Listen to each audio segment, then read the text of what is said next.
You've found the Georgia Gang on a special weekend edition to end the month of April. And topping our agenda today, President Trump comes to town, as do a lot of people with guns. Karen Handel builds up the Treasury for her race for Congress. And Tex MacGyver indicted for felony murder. Some of the stories up for grabs on the Georgia Gang. From the Fox 5 studios, the Georgia Gang starts now. And we're glad you could be with us. A special edition of our broadcast. A double whammy for you this weekend, Saturday and Sunday. We're glad you could join us. We're going to begin with the events in downtown Atlanta this week. Phil, you have been attending the National Rifle Association convention. Jeff, you haven't, huh? No. I have my carry license. So no, that's why you confused me there for a minute. You have the carry license. Yeah, but I'm not a member of the NRA. Well, come on down with me. Right. No, thanks. And you don't have a carry. And Phil, you don't have a carry license. It sounds like a scary situation. No, I don't. But you're going to the convention. That's right. All right. So he talks the talk. President Trump, well, I'm sorry, Alexis, I don't know. I'm just saying I don't have a carry permit, and I don't own a gun, and I'm not going to the NRA As I'm fond of saying, I have my Louisville Slugger. Will you put a sign, Alexis, will you put a sign on your home, there are no guns in this house? Why? For what reason would I do well, why that? not? Why not just advertise? You know. I just did. I don't understand. I don't understand these people. That's it. We'll confuse them. You can have one of mine. Okay, thank you. Well, and one last thought, I can't resist it. This weekend would not have been the time that Governor Nathan Deal would have chosen to veto the campus carry bill. No, it wouldn't, but I'm not sure he's going to veto the campus Really? carry Well, bill. I'm In just fact, saying, Jeff and I have whatever. talked about this. We're getting signals that some of the changes the Governor Deal wanted were incorporated into the latest bill. So we're still optimistic. Those of us on the Second Amendment side of things. Well, we'll get to the governor in just a minute, but let's stay with the events in downtown Atlanta. Donald Trump here, traffic crazy, and he's celebrating, I guess, celebrates the right verb, the end of his first 100 days in office. NRA is a friendly crowd. Certainly he would have a wonderful reception there. And turning it right to politics, he has had a fundraiser Friday afternoon for Karen Handel. She needed that in her race against Jon Ossoff in the northern suburbs. Well, that's right. This is going to be the most expensive race in the country. We talked about the first special election a couple weeks ago. Now for the June 20th runoff, you'll see Ossoff, the Democrat, and Handel, the Republican, get even more money than the original election. And so, yeah, it's a good fundraiser. Karen Handel, the Republican candidate, is going to be unifying with all the other Republicans that she defeated in that special election. And so that's going to be a real big one in June, have national implications. But I want to say it again for people who tune in and don't live in the 6th District. The race is all-consuming. You would think it is a race for governor, a race for U.S. senator. It dominates television time. It was covered by the national news as if it was a presidential contest. You had a crawl going the entire time that this race the votes were being counted. And you're right, Phil. I mean, here's a race where you are likely to see numbers upwards of $18–20 million pumped into this race, both in the primary, where you had at least probably 12 or 13, right? 14 was the number. 14 was the number, and now the runoff election. I'm a little surprised to see the president here as early as he is in this process, since it's a June 20 election date, but maybe he'll come back. Well, I think the president, like so many other Republicans, if he was paying attention, thought that what we'd be looking at is a runoff between two Republicans. And that hasn't happened because of the huge... I don't think anyone in Washington realized that. We've always said on the gang, and I think they listened to us, that Ossoff always had around a 40 to 45% base in that district, Democrat base. Yeah, but I'm going back several months. When Jon Ossoff, he's 30 years old. He's 30 years old, he's a carpetbagger. Right. He's not a carpetbagger. He was born, he grew up here, went to Paideia. Doesn't live in the district. Doesn't live in the district. He's a carpetbagger by definition. He lives down the street from the district. He's also an ideological carpetbagger. And neither does He David represents Scott the viewpoints of John Lewis and Hank Johnson and Bernie Sanders, who endorsed him last week. So he's a double carpetbagger. He doesn't live there, and his ideas are foreign to the district. Well, that's not necessarily true. 0.1%. Yeah, campaigning like a Republican. He would, and these are people obviously who live in the district, so that's about half of the folks there, and clearly a plurality agree with his politics. Well, but he's campaigning like a Republican. He's against waste. He's against fraud. He's for good He government. doesn't seem to And be. he for got, good he government. got as many votes as the top 3 Republican candidates in the primary. Now, having said that, he's run a brilliant campaign. Yes, he has. Whatever you think about the Well, fellow. the key, just to go into strategy a minute, the key for both sides is going to be turnout. Turnout. That Yeah, is turnout, critical. turnout. And it is a runoff. People are on vacation. We talked last week about the absentee ballot. That's going to be very important. Absolutely. But This actually, unusual the date. buses and the cars need to be rolling on both sides to get their people out. Absolutely. Well, and the there- Democrats have done a magnificent job of that in the 6th District. so far. And also there is this lawsuit that has been filed to try to get some more voters registered between now and then. So we'll be interested to see what happens with that. Now I'm going to just touch on that a second. That's ridiculous. As we've just talked about, this is a special election we just had, and this is a runoff. Okay, you had plenty of time for everyone to register for the special election.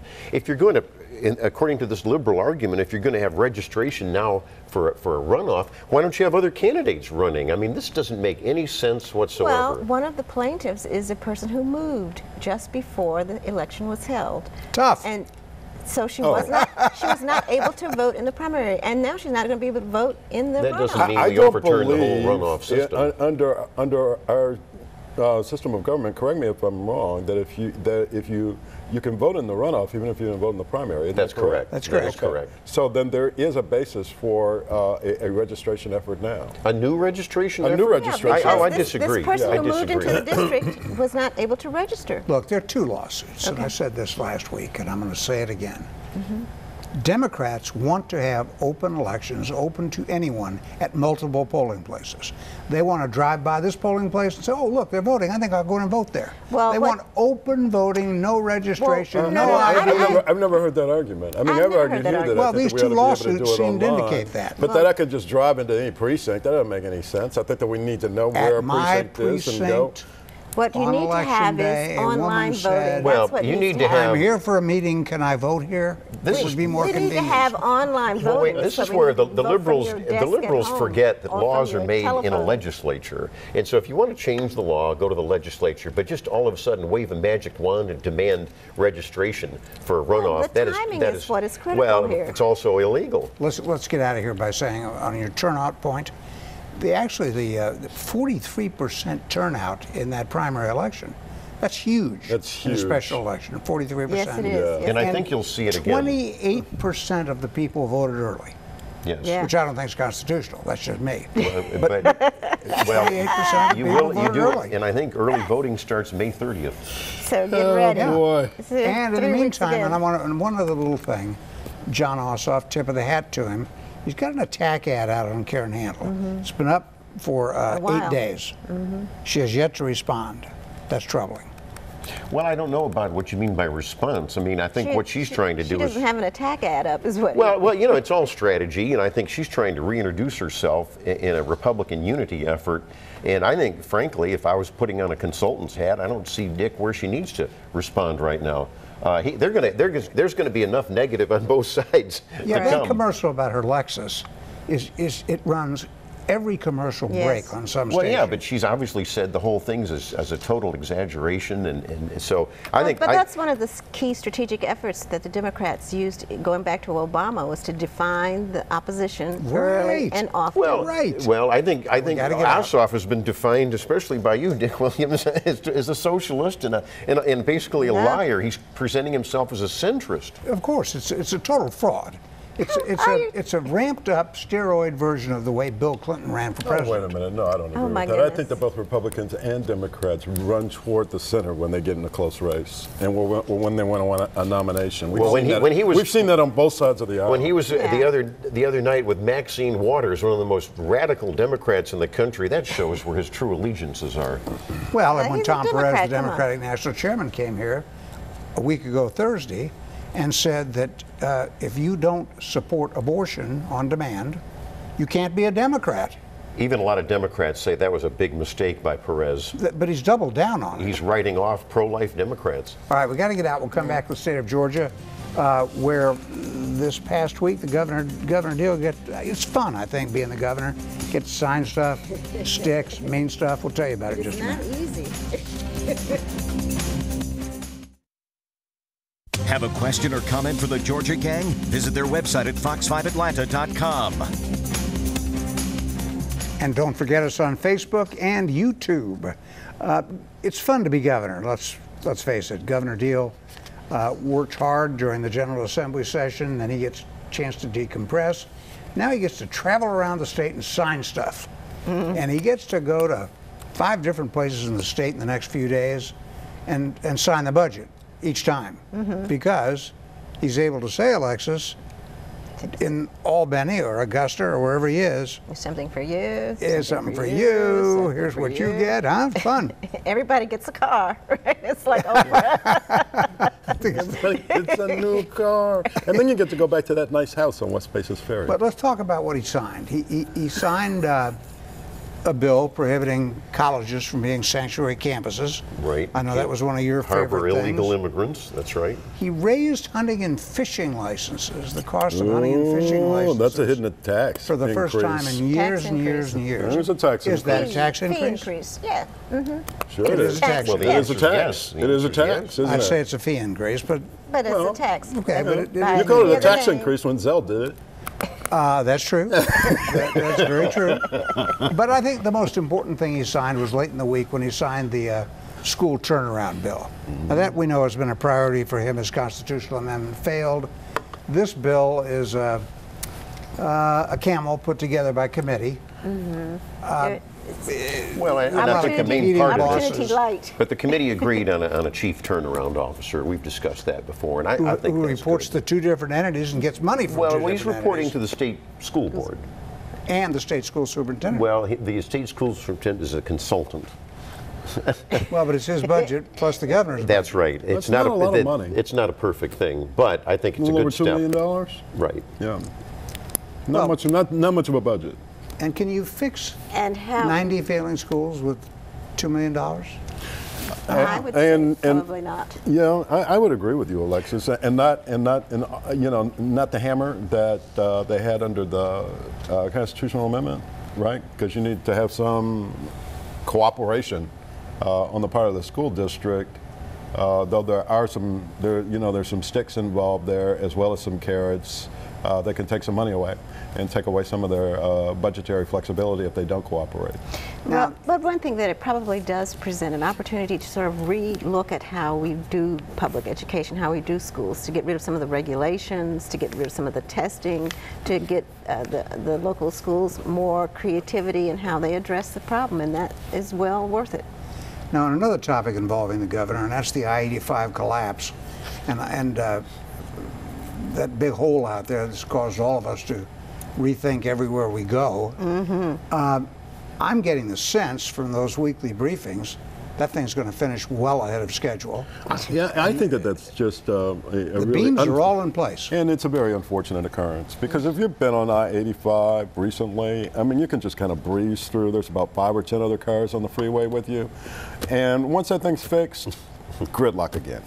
But to your point, we are ahead of breeze them time. to a point, and then it's a dead end. You can't go any further. We are ahead of time. We are ahead of time, and I think that the monetary incentive was good, and there'll be enough time for that cement to And dry. and Yeah. by Let's the hope way, so. Let's hope we're so, innovating right? on other fronts. I think it's worth mentioning that Greta, the regional transportation agency, that really is a small one, it's not what anybody would envision as a true regional transportation authority, but they've cut a deal with Uber to provide discounted, I think it's half fare, half discount fare, to Greta parking lots to take their express buses into town.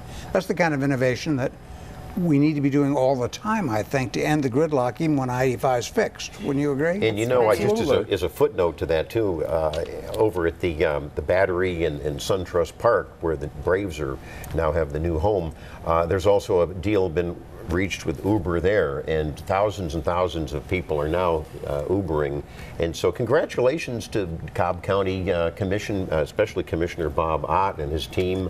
And I they tell you, had to the fix traffic that. situation is getting better by the day. I was going to say they had to Okay, fix that and because for the Uber was a record- mess when they first opened. People For the were re- jumping in each other's cars. I'm sorry. For the record, we should note that Sonny Perdue, former governor of Georgia, first Republican governor since Reconstruction, was appointed Secretary of Agriculture, confirmed by the Senate, and sworn in by Supreme Court Justice Clarence Thomas of Pinpoint, Georgia. And I don't think we have to elaborate on the meaning of Clarence Thomas's upbringing near the coast being far different from that of Sonny Perdue in central Georgia, yet the two of them collaborating to swear him in as head of the Department of Agriculture. And after all, agriculture is Georgia's largest industry. Right. I think it's a nice thing. And then to button up a couple of political deals, we talked about Hunter Hill running for governor. Well, he says he is. Right. State senator from Cobb and Buckhead. Right. You know, this is interesting politically. He's one of 3 state senators that want to run for governor. I think Burt Jones we've talked about, and Michael Williams' name is out there. And of course, Brian Kemp. I think just Casey Cagle, don't forget the lieutenant governor. Cagle. Both sides, I think you're going to have a field of candidates. Be interesting. Yeah, On the Democrat side, Stacey Abrams is preparing to run. Right. Well, they're all around us, and also there is a way too early for this. There's a crowded race for Secretary of State. Right. Let's not do that. A guy named David Bella from Alpharetta. Hey, we've got to get out. When we come back, we'll talk about the top local news of the week, ranging from Turner Field to the Fulton County Courthouse. Stay with us.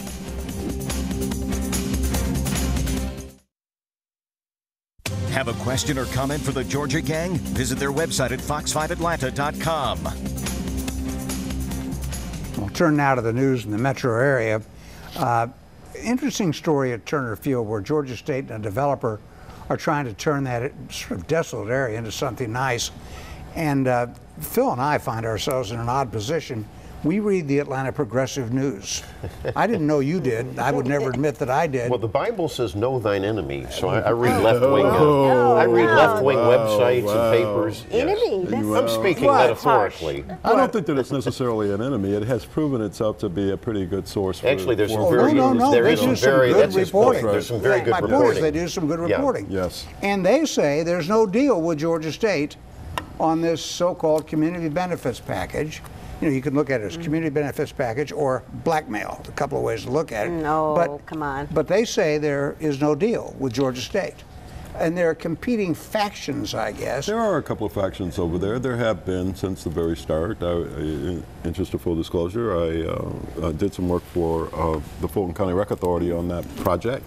And I don't think that the community has ever been of one voice in what they wanted over there. There are some people who, from the very start, and this was in the early planning process, who wanted to see Georgia State come and students come into the area, and there were others who really didn't, and felt that it would lead to some form of gentrification. And we're seeing those kinds of arguments still play out. And who's in charge and who's not, and what are we going to get, and 10% in enough affordable housing and those kinds of things. And so I don't know you're ever going to get a consensus among the residents. What I've read, the protesters don't like 10%. Let's turn our attention briefly to Gwinnett County. We talked about the awful video of the 2 Gwinnett police officers, one punching and one kicking a motorist at a traffic stop. They were fired immediately, now being charged criminally. So Gwinnett is not beating around the bush on this deal. Right. And I think they're following the law. I think it's important to make an example out of these officers that broke the law, allegedly. The video is there, as you point out.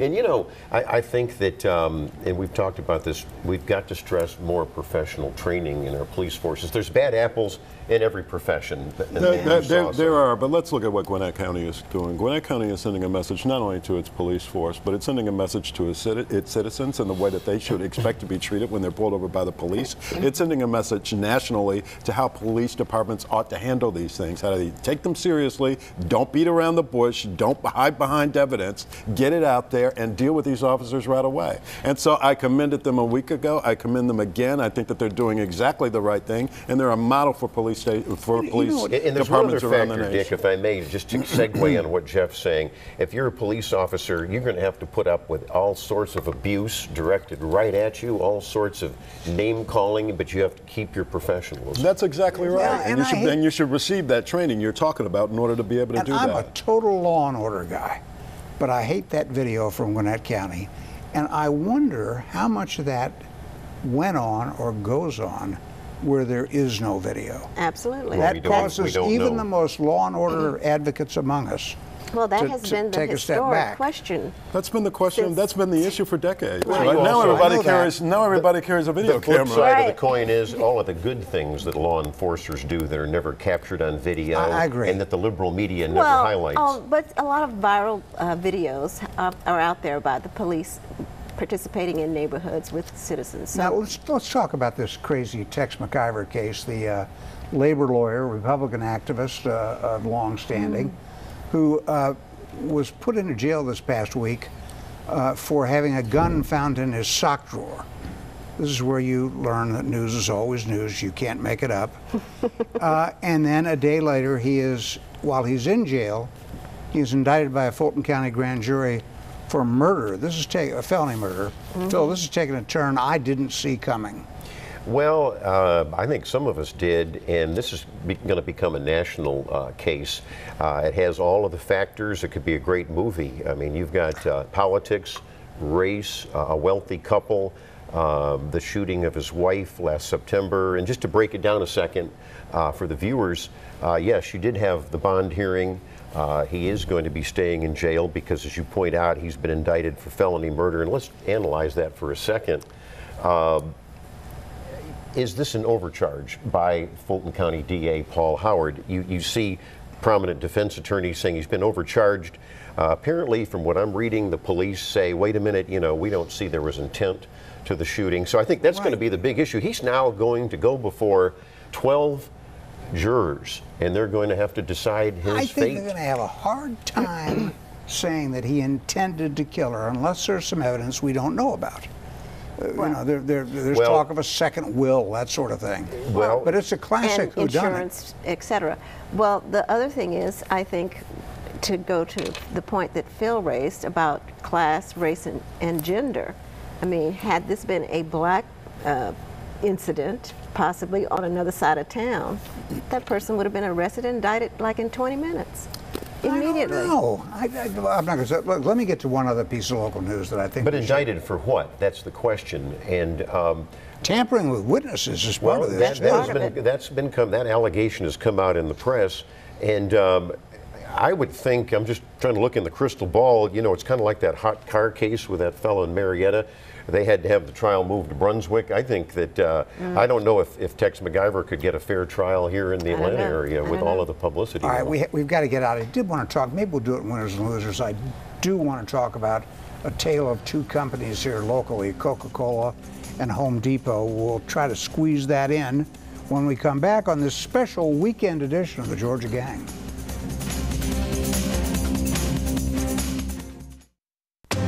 Time now for the week's winners and losers. We're going to be rushed for time here, but let's just note for the record, Coca-Cola has announced it will be laying off 1,200 employees here in the metro area. The Coke stock price has been dreadful for a couple of years, but the other big locally based company, Home Depot, its stock has hit a record high and it is booming.